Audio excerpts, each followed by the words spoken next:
সরকারকে ঝুলিয়ে রাখছে ঠিকাদাররা। মমতাকে জানালেন অরূপ ইন্দ্রনীল। ই টেন্ডারে বদল আনছে রাজ্য।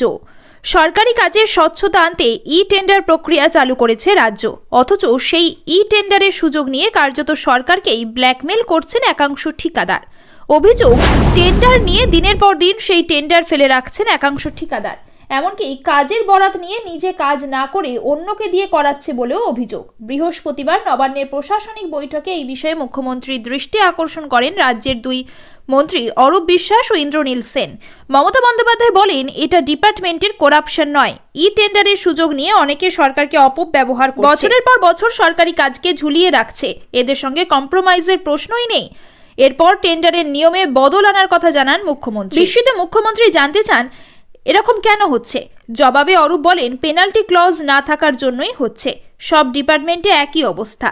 এরপরই মুখ্যমন্ত্রী বলেন, ফাইন্যান্স ডিপার্টমেন্ট থেকে এ ব্যাপারে সেন্ট্রাল পলিসি করে দাও। সকলকে মানতে হবে, পেনাল্টি যুক্ত করতে হবে, প্রয়োজনে সম্পত্তি ক্রয় করতে হবে, সেটাও বাধ্যতামূলক করতে হবে।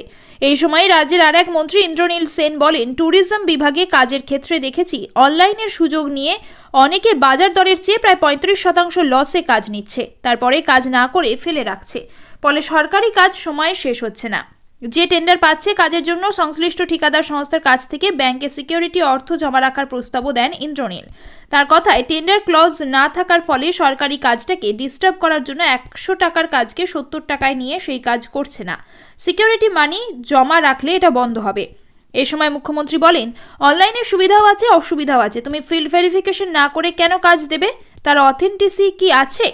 এ সময় মন্ত্রী মানস ভূঁইয়া জানান, হুগলিতে একটি কাজের টেন্ডারে ঠিকাদার সংস্থা নাকি 62% কমে কাজ করার আবেদন জমা দিয়েছে।